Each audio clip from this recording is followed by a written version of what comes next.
Today we're going to be talking about how to improve your writing about art, focusing very much on the depth and breadth of detail that you need to provide to try to earn the marks that you want to earn in the IB program.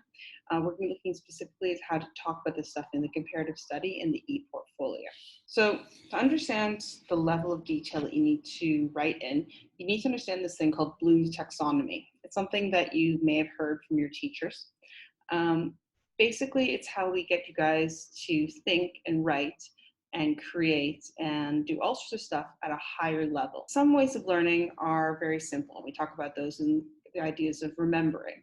It's just information you have to share out. But in this day and age, remembering isn't as important because we all have access to Google and we can just search the information. We don't have to store it in our head all the time. We do have to think about how we talk about things and the whys behind things. And that's as we move up the Bloom's Taxonomy pyramid to more detailed thinking processes. So it's how you might answer a question. And these are some terms that might connect to it. So you have to look at what sort of words your teachers use and what sort of words exist in the rubrics. In the IB rubric, to get top marks, you really want to focus on the top 3 sections of the Bloom's Taxonomy pyramid, which is analyze, evaluate, and create. To get to the top marks, you have to look at what it says in the rubric and the words they use. Now, the key words that they use are outline and identify, describe, analyze, and evaluate. These terms come up over and over again in the IB rubrics for art at both the DP and the MYP level. So if we look at those, they kind of break down through the pyramid, sort of where you would have those ideas coming up. And that correlates with the marks that you get. The lower marks are for students who do things that are outlining and identifying. Whereas the students who get higher marks, they're the ones who analyze and evaluate. One idea of how this might look like in art, a student who can remember is someone who might list 5 key aspects of Munch's style. If you gave me 5 key aspects, or if I was to ask you that, that would be all about remembering. Whereas a student who was focusing on understanding, they might describe the difference between Munch's use of color and Caspar David Friedrich's use of color. Another way that you could respond to questions is you could show it. This is, we're talking about art. And yes, there's writing aspects, but art is really about what you create. So you could take a series of photographs influenced by Munch's composition. Those series of photographs would show how you could apply those aspects of Munch's style into your own work. Then there's analyze. That could be a contrast of Munch's use of color to that of Van Gogh and Friedrich. And that could be a written compare and contrast, which you all have to do in the comparative study. Then you've got students who evaluate. Again, this is a chance for you to show. So you could make a color study of Munch's style. Those of you who are my students know that I quite often ask you to make your own version of an artist's work because I want to see how you can evaluate what they do and use it into your own work. Lastly, create. This is, again, can be done in a written way. How effective is Munch's use of color to express his feelings? I'm not asking what colors he uses. I'm not asking whether you like the color choices. I'm asking whether they're effective in expressing his feelings. You have to go deeper into his choices.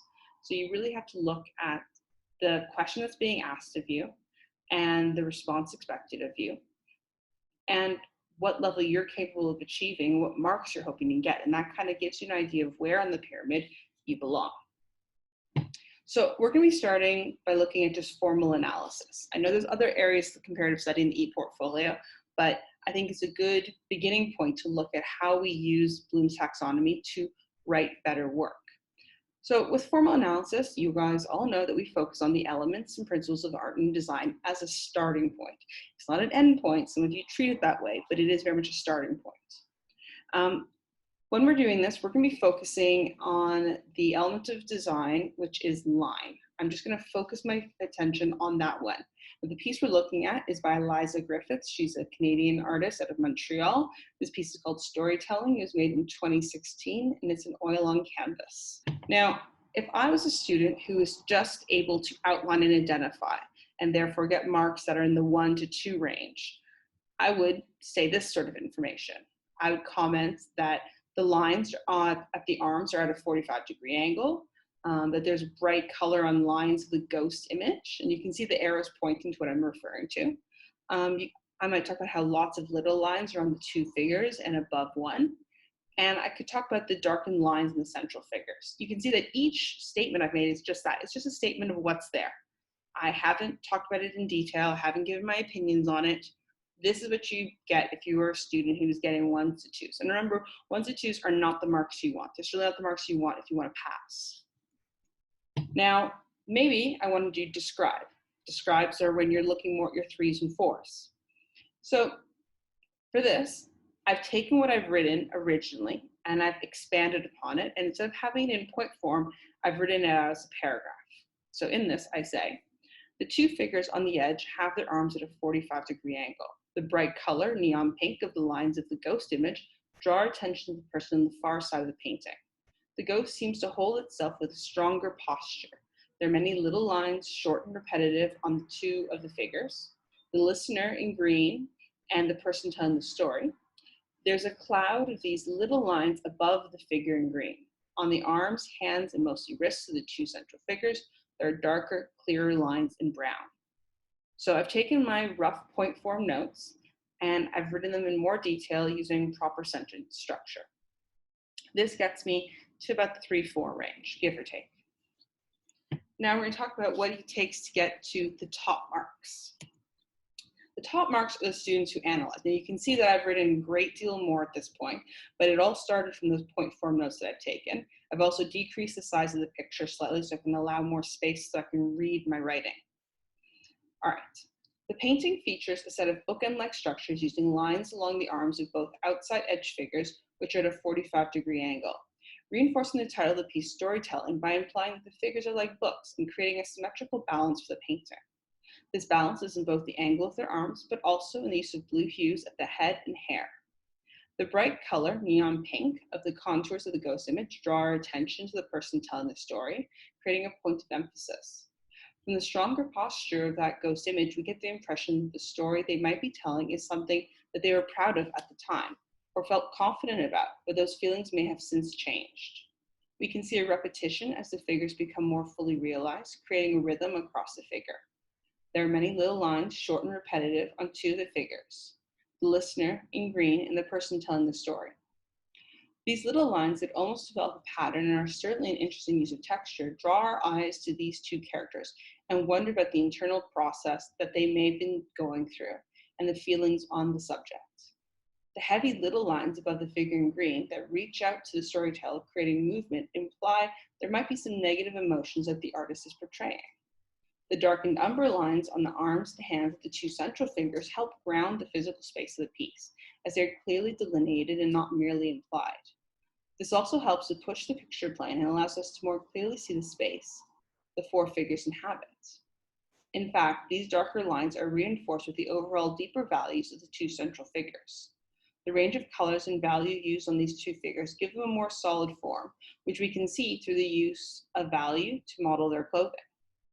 These two figures are in stark contrast to the bookend figures of the piece, reinforcing the overall balance of the image. The lines in this piece draw all the characters closer and closer together as they overlay and overlap, almost creating a pattern of colors and unifying the image, reinforcing the idea of intimacy of telling stories. All of this started with the basic point forms, but from that I expanded out. Not only have I said what's there, but I've said the reason why. I may not know the actual reason why, but I can make an educated guess, and that's a big part of doing analysis. It's you sharing your opinion about why you think something is being done. This is why we've been looking at art all the way through your schooling career, so that you can learn to understand what it is that you're seeing in front of you and talk about it. To get to this step, even as a teacher, I went through each of these steps, okay? I started with identify. That was the first stage I did. I did that early this morning. Then I did describe. I probably did that in the late morning. And then I got into analyzing. Did that through the afternoon. Each time I went into more depth, and I didn't just hammer it out all at once. I went in bits and stages, took little times away to come back and look at the piece with fresh eyes. So this was several hours of work. This wasn't just me hammering it all out in 15 minutes. It takes time to reach this point, which is one of the reasons as your teacher, I assign you a certain amount of days to get this done, because I know that you need to come back to it once in a while and ask questions. But it all starts at that point form. It all starts with rough notes, writing things out by hand or on a computer before you can expand and give reasons and possibilities. Now, part of my information came from research that I did on the artist. Part of my information came from having seen some of her pieces in the past, although I'd never seen this specific piece that I was looking at today. And part of that information came just from my head. So I had to bring all that together to reach this point. Those of you who are really keen would have noticed that I didn't just say the word line as I was going through my final version, the analysis, the one that I would submit if I were a student in hopes that I could get the strongest marks possible. Although I did say line a great deal, you can see those highlighted in orange right now on the screen. That wasn't the only thing that happened, because the elements and principles of art and design are not looked at separately. They're looked at together. They all mix and blend and reinforce each other. You can't look at things separately. Just like you can't look at art without knowing your history, without being able to form sentences because of language and literature, you need to be able to look at the elements and principles of design and art by looking at all of them together. So here are lines in orange. Then in pink, you can see those are the other elements of design that come up as I use lines to discuss this piece. Although I've used lines to discuss this piece, it's not the only thing that I discuss. As you can see, those are the other elements, and here are the other principles. And look at those principles in blue. They spread out throughout the entirety of the paragraph. Now, this is only when I use the terms that we most closely connect with the elements and principles of art and design. When my vocabulary expands and I use everything available to me, I talk about the elements and principles in even more detail than I do here. And you can see those in green.